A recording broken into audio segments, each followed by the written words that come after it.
Hi, I'm Dustin Abbott, and I'm here today to give you what you've been waiting for. We're going to break down the image quality from the series of autofocusing 85mm lenses for Sony FE.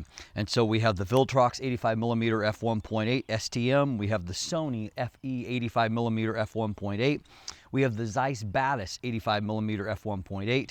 We have the Samyang AF 85mm f1.4, the Sony GM 85mm f1.4, and the Sigma Art 85mm f1.4.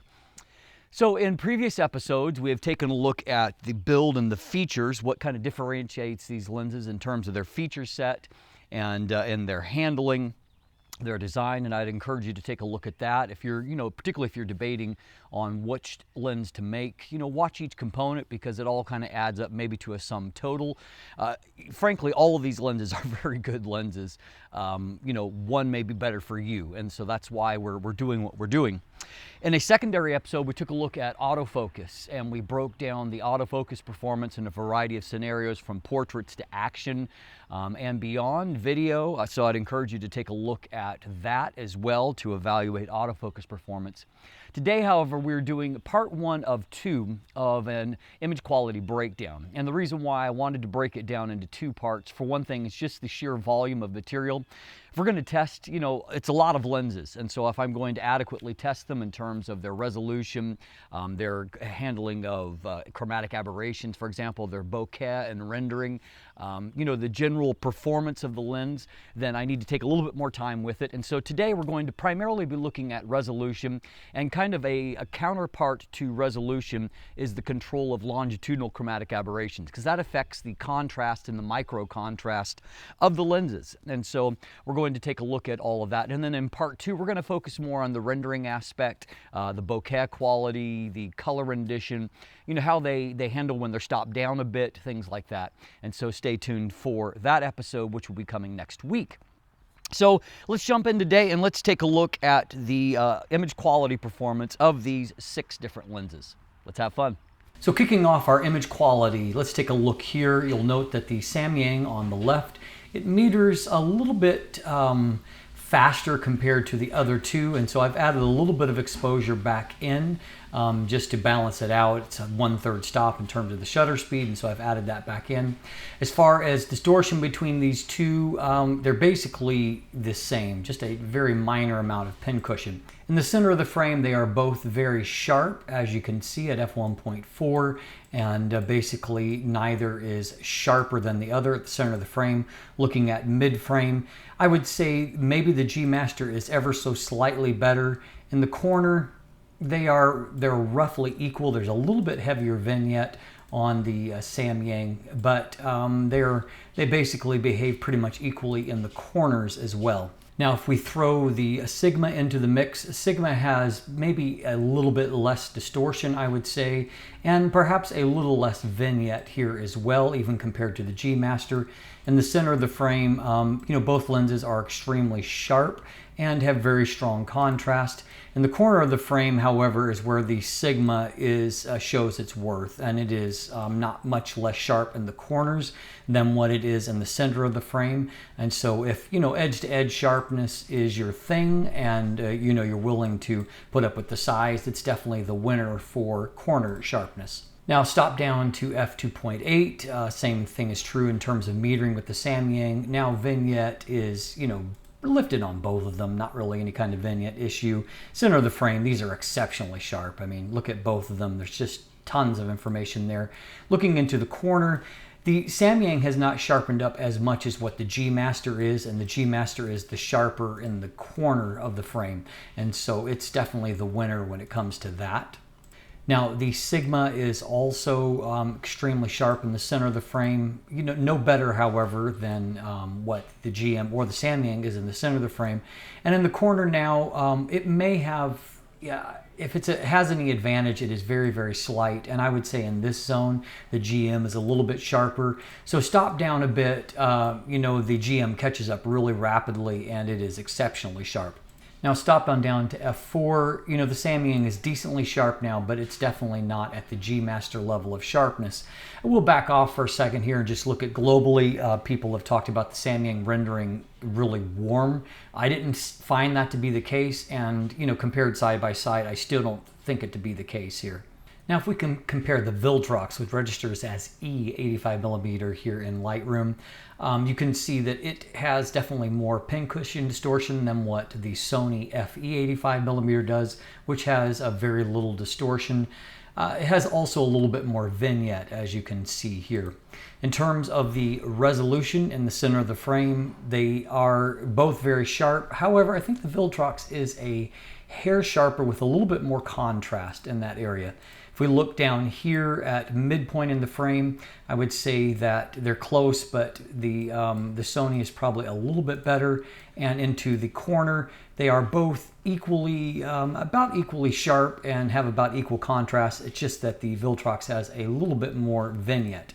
Now, if we can compare the Batis with the Sony FE, we see that definitely the Batis also suffers with more pincushion distortion, probably pretty close to the strongest that we have actually seen here. It did meter a little bit faster, and so I added a third stop back into it to try to equalize. And as far as vignette goes, it maybe has a slight bit more vignette than what the Sony does. Looking at the center of the frame, it has very, very good sharpness and contrast, which is definitely better than that of the Sony.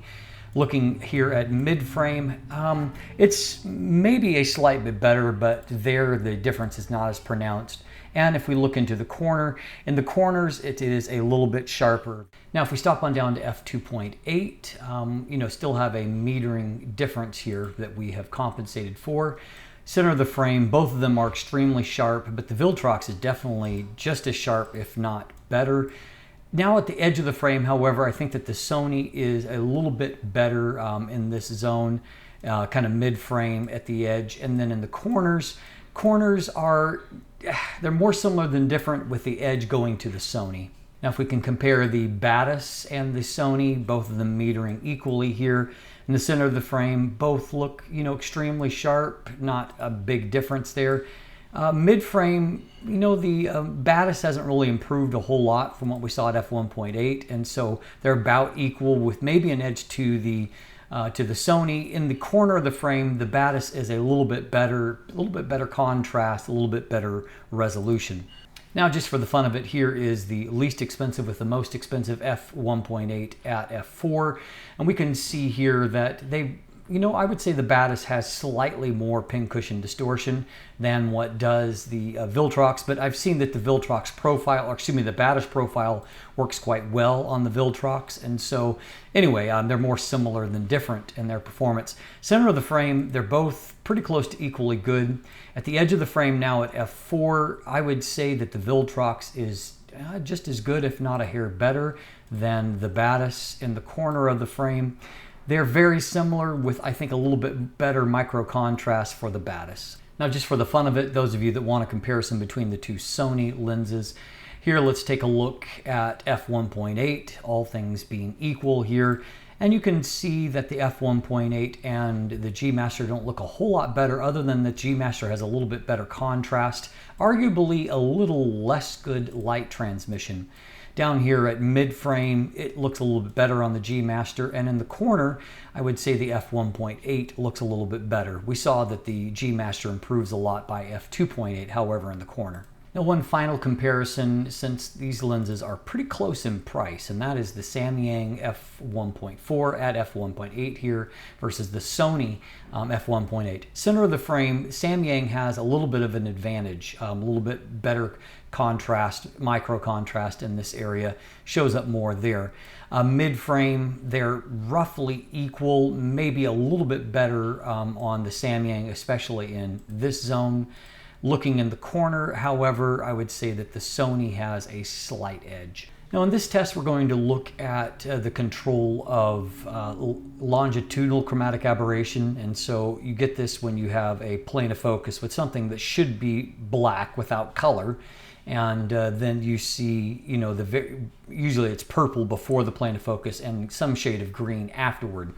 So looking here at the Sigma and the GM on the left, we can see that both of them do suffer with some longitudinal chromatic aberration.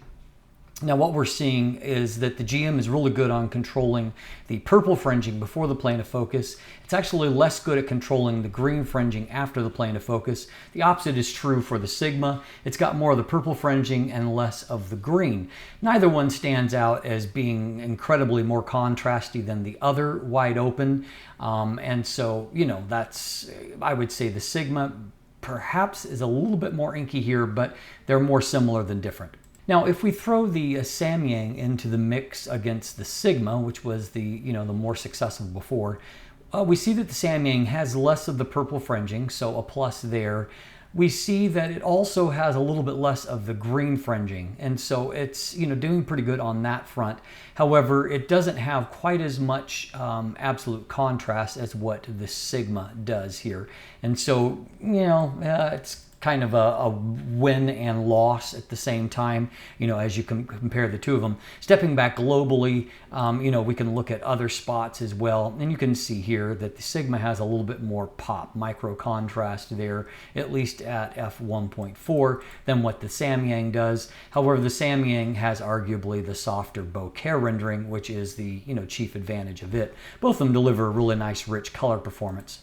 Now, if you're interested in seeing the GM and the Samyang here, we can see that, I would say arguably here that the Samyang has the richest color of any of them. So I like that, and I also like the bokeh out of it.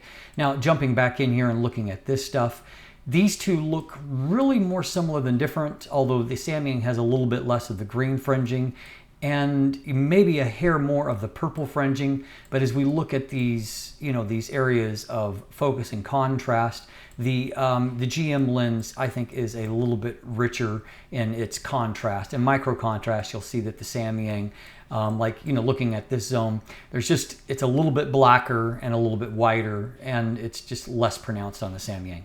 Now, if we can compare the Viltrox and the Sony f1.8, I would say that the f1.8 has a little bit less of the green fringing, has a little bit more of the purple fringing.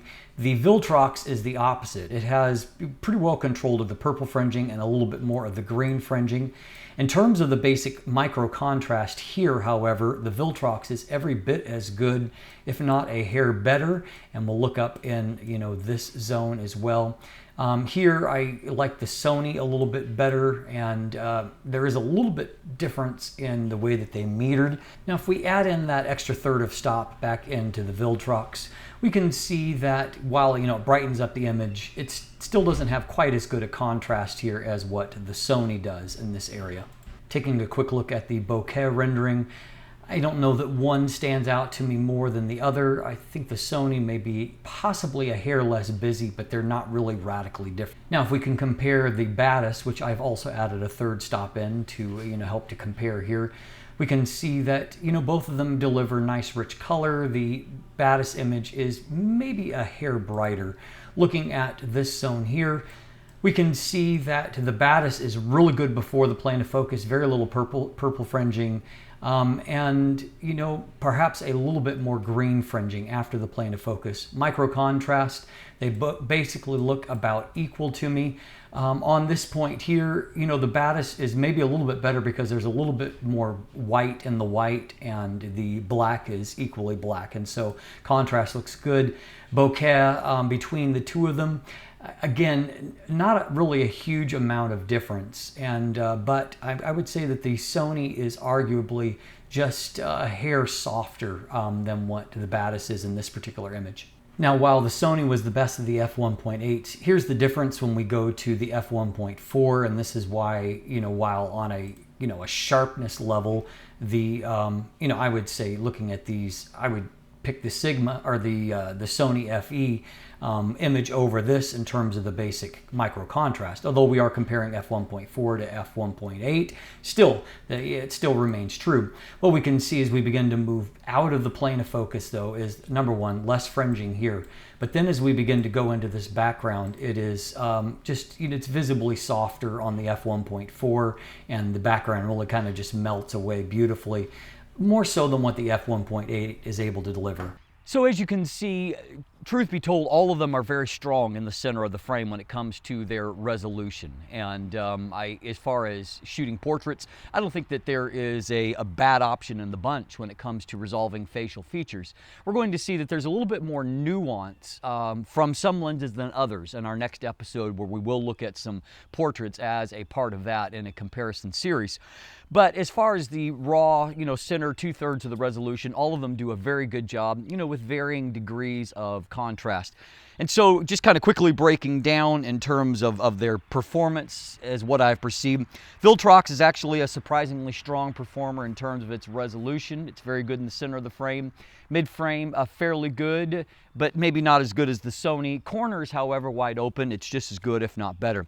Batis is similar to this. The Batis, it's one downside, and we're going to see a little bit more of its strengths in the next episode, but the one downside I will point to is it actually has the strongest amount of pincushion distortion of any of these lenses. And so if distortion is kind of an issue for you, Batis unfortunately falls a little bit short there. However, it does give us a slightly more consistent optical performance across the frame of any of the other 85mm lenses. And so again, if edge to edge is important, that comes into to that there. Samyang stands out in, it's kind of stand out in this episode, and there's other strengths to come for it, but its stand out in this episode is that it does quite a good job of controlling chromatic aberrations, arguably the best of the bunch, at least as far as today's test, and so it has low amounts of chromatic aberrations. However, we also saw that it doesn't exhibit the same levels wide open of micro contrast as the other two 85mm lenses. The Sony GM is not quite as sharp as the Sigma in the corners at f1.4. However, we see that when it's stopped down, it actually is probably the highest resolving lens of the bunch, probably from f2.8 on. Really strong performance there. It also exhibits the greatest levels of contrast and micro contrast of any of the lenses that we are testing here. The Sigma stands out if you're looking for corner to corner performance in terms of resolution at wide apertures. And so if your application requires you to have really sharp corners, even at wide apertures, f1.4, the Sigma is essentially very evenly sharp across the frame, even at f1.4. It also does a fairly good job of controlling longitudinal chromatic aberrations. I've spent a lot of time with the 85mm art. This is the third time that I have tested it. I did an individual review, and then I included it in the Canon EF version of the same lens. I did an 85mm shootout on the Canon platform, and then I have, of course, looked at it here again. So one thing I have observed is that if you're in kind of harsh lighting conditions, high contrast, or outdoor type lighting, you will get a little bit of chromatic aberration that don't show up in more controlled conditions. And so, just watch for that. That's something that I've seen that doesn't actually exhibit in these other two f1.4 lenses, but the art is definitely very strong for that. It's also good for its light transmission. Stay tuned for the final episode of this, looking at the image quality that will be coming shortly, and so we'll follow through with more things in that, and I'll also give you a bit of a breakdown on each individual lens, on how it performs, as I did today. Now, if you're interested in me doing a final episode, subsequent episode following that, where I just kind of do a mini review of each lens, just encapsulating strengths and weaknesses, and give you a breakdown, maybe 2 minutes a piece as a part of a one episode, let me know in the comments below if you've been interested in seeing something like that, kind of a recap type video. If not, we'll just kind of let the series end where it does with part 4. In the meantime, look in the description down below, and I've got a link to my landing page where I've got photo galleries from each lens kind of accumulating the information and leaping off points to reviews, etc. Also in the description, there's buying links if you'd like to purchase one for yourself, and of course to follow me on social media, including now on Instagram, where you can become a patron and get advanced screenings of upcoming content. And of course, if you haven't already, please click that subscribe button right here on YouTube. Thanks for watching. Have a great day.